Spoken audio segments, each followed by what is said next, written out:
Amigos, ¿cómo están? Buenas tardes, bienvenidos en Primera Persona. Hoy nos metemos en el mundo del vino, en el mundo vitivinícola. Tenemos un empresario mundialmente reconocido, director de la bodega Familia Zucardi, bodeguero argentino. Cuando dije el nombre de su bodega, bueno, ustedes ya se imaginan a quién me estoy refiriendo, a José Alberto Zucardi, que desde hace muchísimos años está al frente de esta bodega que fundó en los años 60 su padre, pero que ahora nos va a contar. ¿Qué tal, José Alberto? ¿Cómo estás? Muy bien, Karina. Pepe, como te dicen todos. Así es. Bueno, un placer de estar acá. Bueno, muchas gracias. Charlábamos con José antes de comenzar el programa. El concepto familia en tu bodega, trabajar con tus hijos, con Sebastián, con Julia, con Miguel, y que cada uno desarrolla un papel realmente fundamental. ¿Cómo se siente esto de primero haber sido el hijo que continuó el legado del padre y ahora estar con los hijos? Sí, a mí me tocó comenzar en la bodega en una etapa muy preliminar y en una vitivinicultura muy diferente de la actual. Yo empecé a trabajar en 1976, tenía en ese momento 22 años, y era un mundo que no conocía mucho. Empecé a trabajar y en los años 80 se produce la caída del Grupo Greco, la vitivinicultura colapsa. Teníamos una bodega que había nacido por un hecho casual. Mi padre era un ingeniero civil, tipo muy creativo, y adaptó en 1950 sistemas de riego que se usaban en esa época en California. Él los adaptó a nuestra realidad y servían para mejorar la eficiencia de riego. En 1963 él planta un viñedo pero lo plantea como un lugar de demostraciones. En el este. En Maipú, digamos, en la zona norte de Maipú, a 35 kilómetros de la ciudad, donde hoy está la bodega Santa Julia.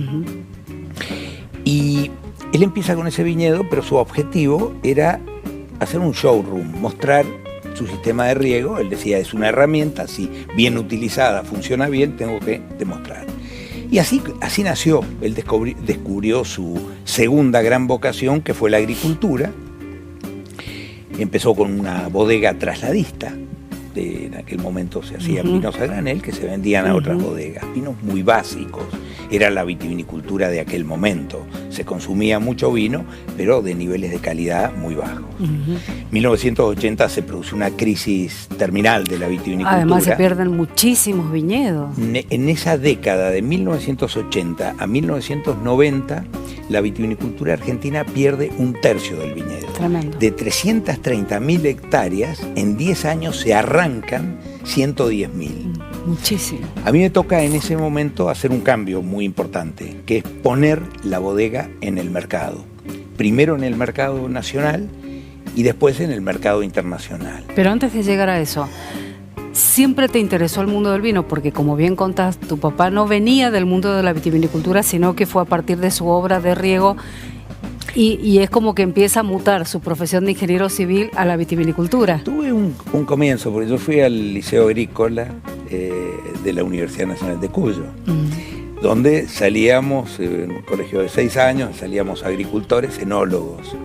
Eso me orientó. Pero cuando yo empecé a trabajar no tenía una claridad total sobre mi vocación. La fui descubriendo en el camino y me fui enganchando sobre todo con la agricultura. Es decir, si vos me preguntás cuál es mi profesión, es viticultor. Es lo que me gusta y lo que desarrollé. Y un poco uno tiene que ir adelante en las etapas de producir, de integrarse, de llegar a los mercados para poder seguir siendo viticultor. Porque, digamos, siempre si no estás integrado, el agricultor es la variable de ajuste del sistema. A comienzos de los 90 te haces cargo de la bodega completamente. Sí, yo empecé a trabajar, en realidad a mí me tocó hacer algo muy distinto de lo que hacía mi padre, que fue integrarla. Hacer toda una reconversión entre 1980 y 1990. Yo hago una reconversión de variedades que de alguna manera eran para vinos de niveles bajos, a variedades más cualitativas. Empiezo a injertar viñedos, a plantar nuevos viñedos, aún en medio de la crisis. Fue muy interesante porque hicimos un proceso totalmente a contramano de lo que pasaba. Mientras en Mendoza se arrancaban los viñedos, yo me dediqué a plantar viñedos, pero de una calidad de una calidad más alta, y a entender el mercado y salir pueblo por pueblo a vender los vinos, a construir una estructura de distribución que la bodega no tenía. En bodegas de aquella época casi no quedan, colapsaron prácticamente todas. Fuimos y las que no colapsaron fueron vendidas, no eran más de familias locales, vendieron sus bodegas a capitales extranjeros, que en los años 90 la vitivinicultura se internalizó mucho. Así que fue un proceso muy interesante. Vos me referías al tema de la empresa familiar, y hay un tema que quiero decir, más allá de que están mis hijos, yo siempre digo que la familia, la verdadera familia en la vida, es la comunión de objetivos y valores. No es solo el vínculo sanguíneo. Cuando nosotros hablamos de la familia Zucardi, estamos incluyendo a muchos colaboradores con los que compartimos esto, objetivos y valores. Claro. Y esa es lo que constituye la trama familiar de una empresa. ¿Tu hija se llama Julia? ¿Santa Julia es por tu hija? Santa Julia es por Julia. Siempre que la presento digo, ella es Julia, no es Santa, afortunadamente. Sí, Santa Julia es por ella. Es una marca que empezamos a exportar en el año 93, 94. Y habíamos registrado la marca Santa Julia en honor a ella, y luego ya 95, 96 empezamos en el mercado argentino, y fue una marca que creció mucho, se desarrolló mucho, pero eso en honor a ella. ¿Acá quién toma las decisiones, o todas las decisiones se consensúan? ¿Cómo hacen? Ha sido un proceso largo, porque fíjate que yo digo siempre que las empresas familiares, en los cambios generacionales, o se refundan o se refunden. Uh-huh. Es decir, no hay términos medios. En nuestro caso, te cuento cómo fue el proceso. En realidad, cada uno de ellos comenzó un proyecto nuevo. Y en realidad, yo me sumé a los proyectos de mis hijos. Estamos hablando comienzo de los 2000 aproximadamente. Mirá, Sebastián empezó su pasión por el Valle de Uco, nació alrededor del año 2000.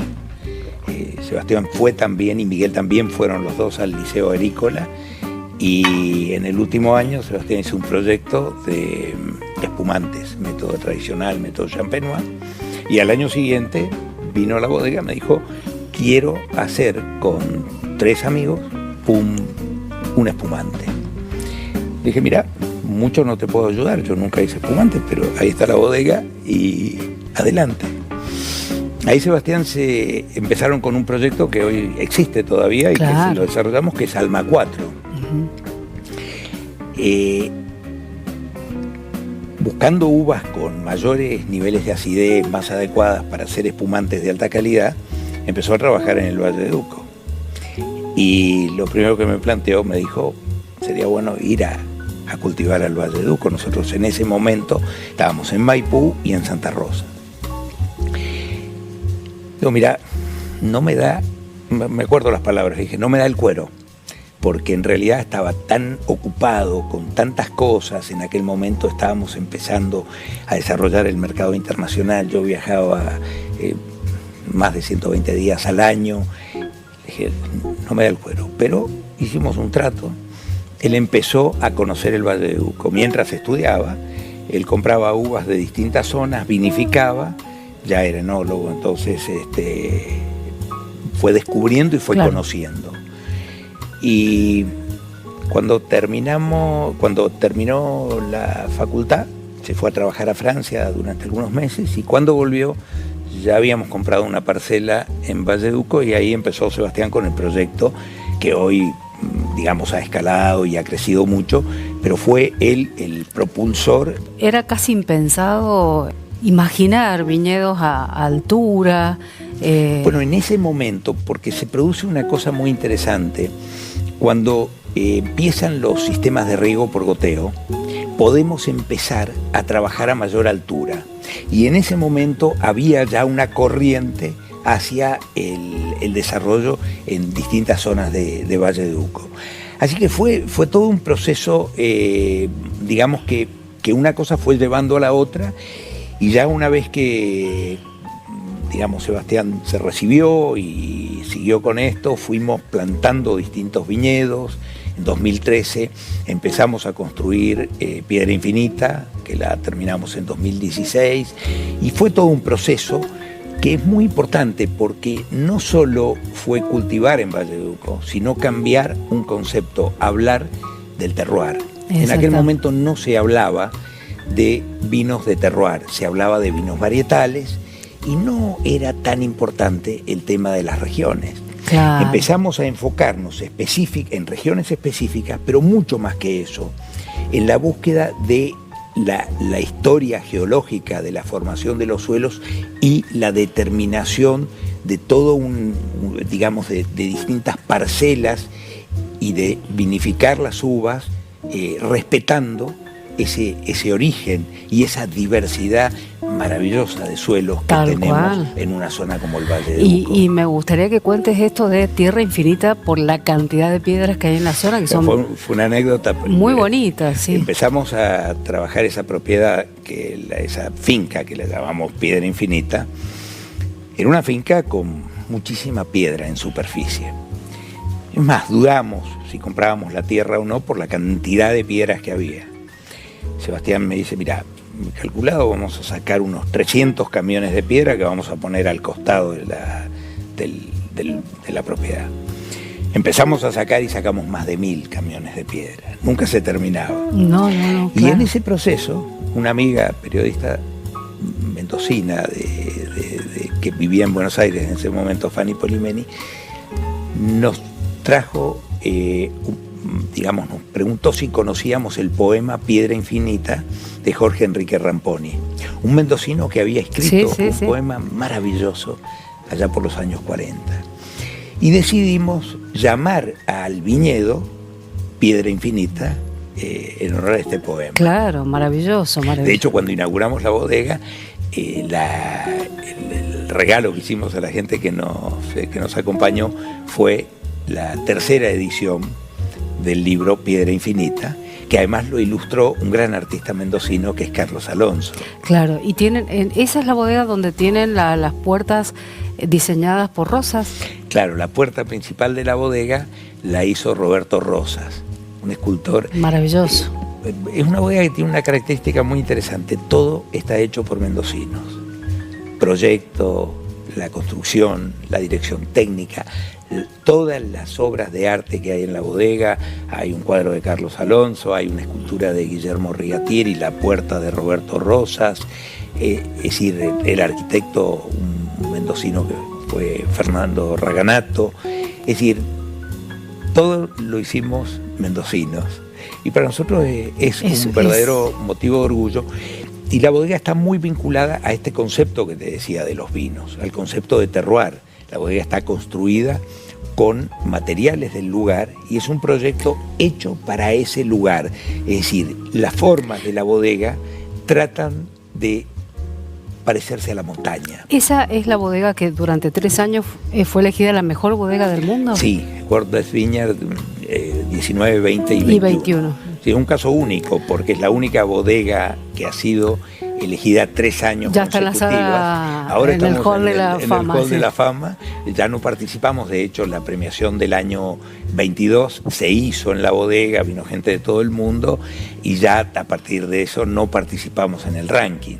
Claro. Porque no es un concurso, es un ranking donde uno no se postula, digamos, te eligen, hay un jurado, un gran jurado que vos no conocés y que es el que elige y hace este ranking a nivel mundial. Si tuvieras que elegir un lugar en el mundo, porque si le preguntamos a tu hijo Sebastián, a quien ya vamos a tener aquí para charlar con él en profundidad, seguramente él nos diría que su lugar en el mundo es el Valle de Uco, esta zona.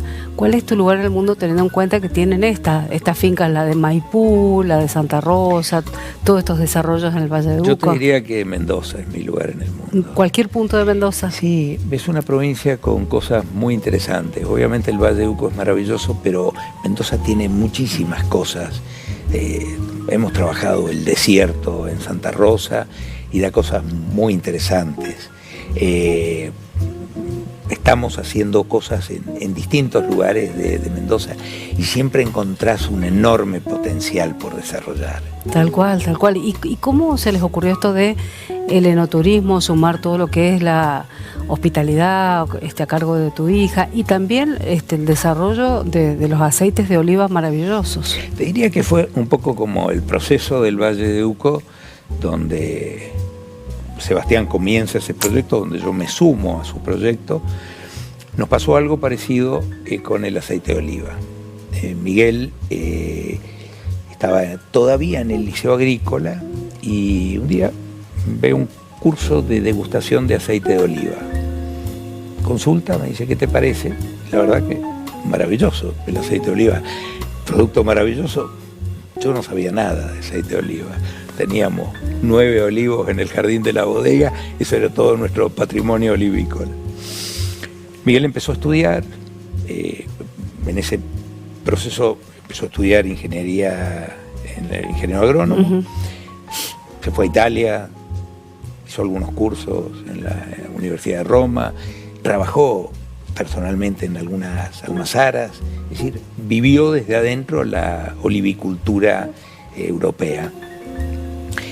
Y en el año 2004 me dijo, mira, tengo un amigo que me permite hacer mis aceites de oliva, me facilita el lugar para trabajar. Necesitamos unos tanques, dice, porque no hay capacidad para almacenar.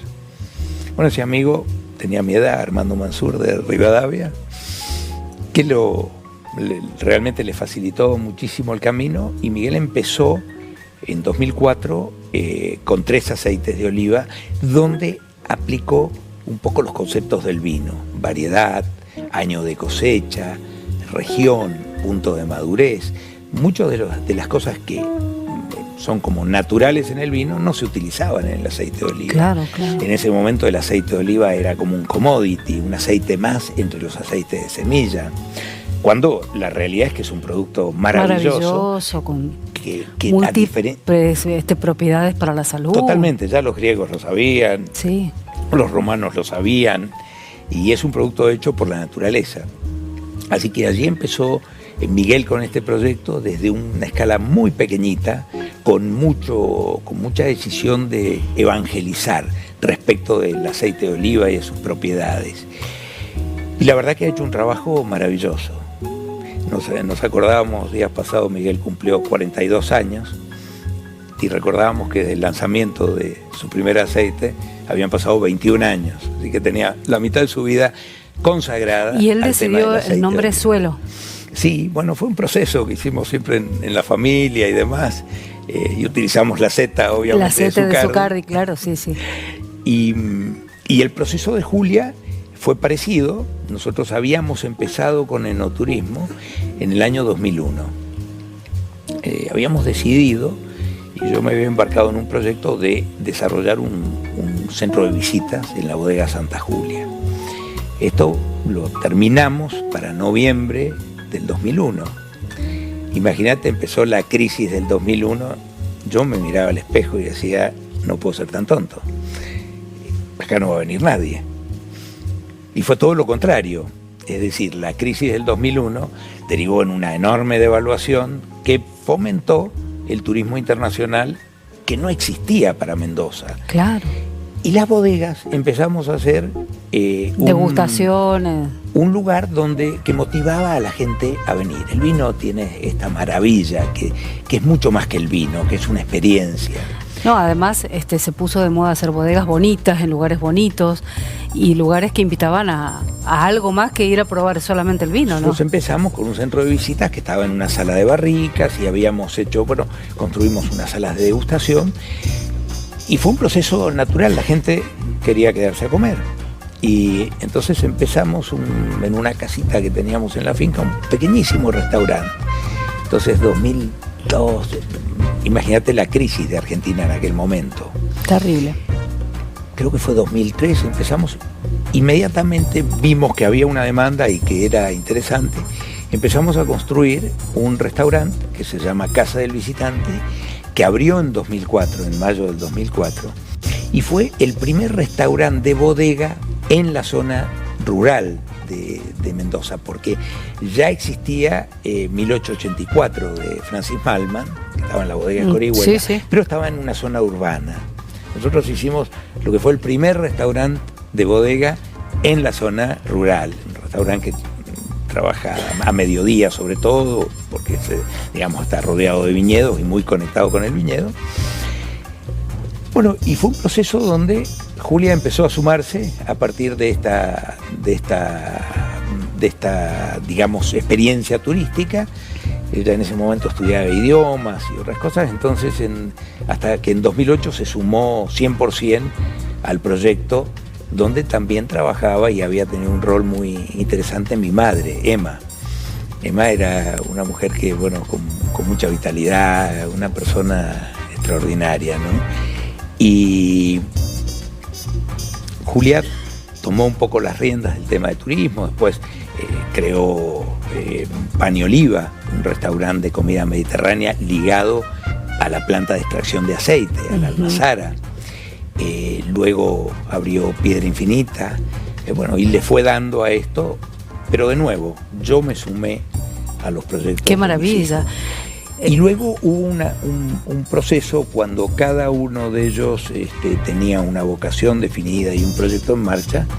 Ellos decidieron trabajar juntos, decidieron hacer un proceso de un protocolo familiar, que demoramos más de 4 años en hacerlo, y definir las pautas sobre las cuales iban a trabajar juntos. Y fue un proceso muy interesante. ¿Qué cosas se permiten, qué cosas no se permiten? Mira, normalmente las relaciones humanas tienen problemas por las cosas que no se hablan, las cosas que permanecen ocultas, las cosas que son tabúes y demás. Entonces, cuando uno hace un protocolo familiar, ayudado por gente profesional que conoce mucho de este tema, se habla de todo aquello que es difícil hablar, pero que son las cosas que luego generan los conflictos. Y entonces cuando estas cosas se hablan y se resuelven y se acuerdan, se funciona sobre una base de mucha armonía. Tal cual. Y hay que considerar, yo creo que es un tema muy importante, porque las empresas son un ámbito donde mucha gente desarrolla su vida. O sea, desarrollamos una parte importante de nuestra vida.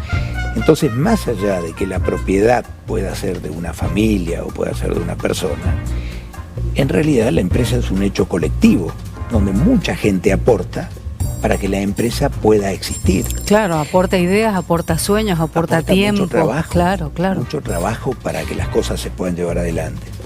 Entonces, un acto también de responsabilidad social es que los propietarios de una empresa tengan claros sus objetivos.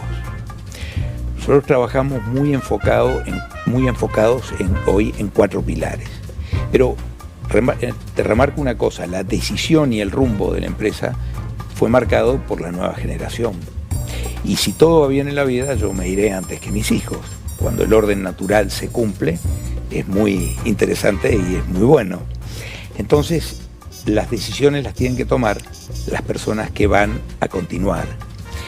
Y yo me he sumado a ese proceso, pero, digamos, ya delegando una serie de cosas. Yo hoy ya participo en la empresa a nivel de consejero.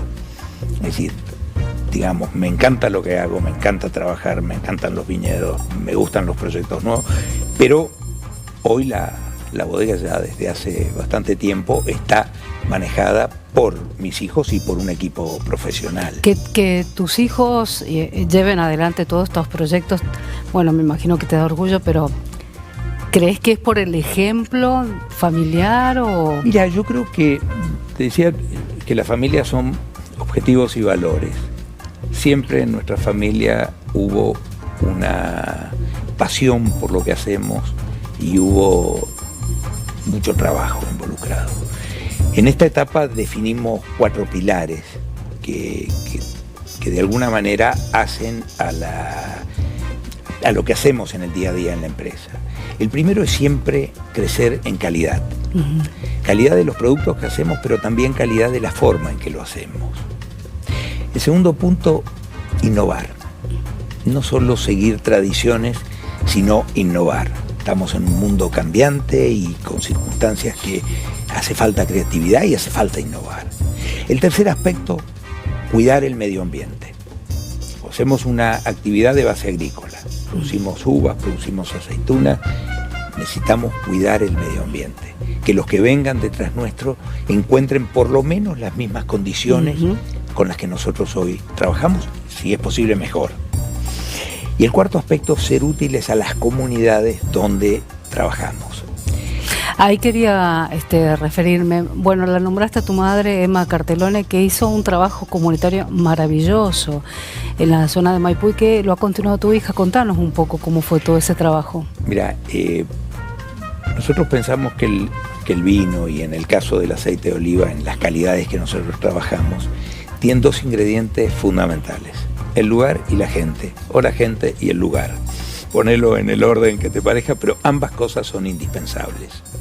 Entonces tenemos que estar en el lugar correcto, pero con las personas correctas. Tenemos una fundación y trabajamos mucho en todo lo que son procesos educativos. Emma creó 2 jardines de infantes, ya falleció y después pudimos hacer el edificio de uno de ellos. Son instituciones que hacemos primero con la supervisión de la Dirección General de Escuela a través de un convenio donde la Dirección General de Escuela aporta el cuidado, del nivel educativo, y también recursos económicos que nosotros también aportamos.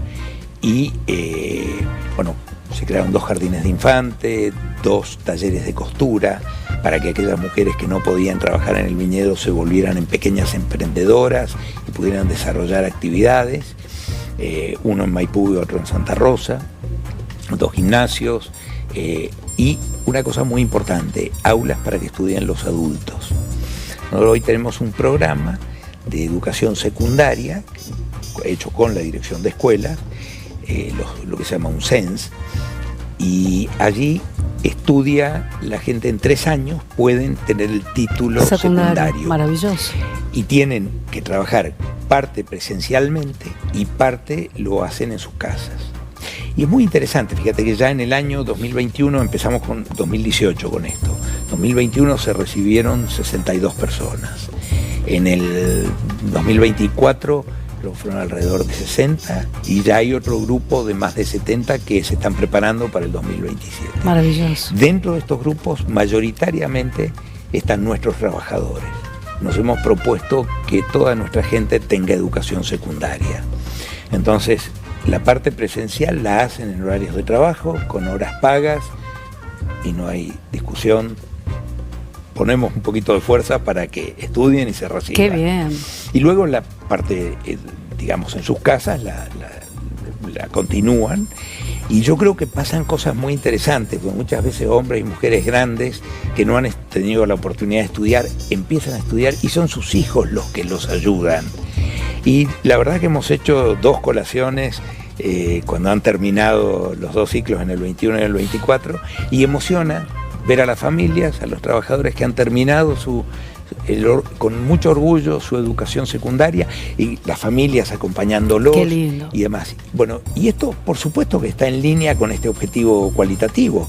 Solamente se puede producir calidad con gente que tenga educación, que tenga cuidado y conciencia. Es que la educación te abre a otros mundos, totalmente, a otras posibilidades. Bueno, nos han quedado muchos temas. Quería meterme de lleno en la política vitivinícola, las desregulaciones que está impulsando Sturzenegger en el INB, pero ya nos quedamos sin tiempo porque de verdad ha sido muy placentero charlar con vos, Pepe, y seguramente no va a faltar oportunidad para que podamos conversar de algunos otros temas de coyuntura. Seguramente podremos, y para mí un gusto, y buenísimo. Gracias por la oportunidad de poder charlar tan relajadamente sobre todas estas cosas. Hermosa charla. Muchas gracias, Pepe. Muchísimas gracias a vos. Amigos, llegamos al final de En Primera Persona. Recuerden que lo pueden volver a disfrutar este programa en nuestro canal de YouTube, El 7 TV. Que tengan un excelente fin de semana. Nos reencontramos el próximo sábado a partir de las 15.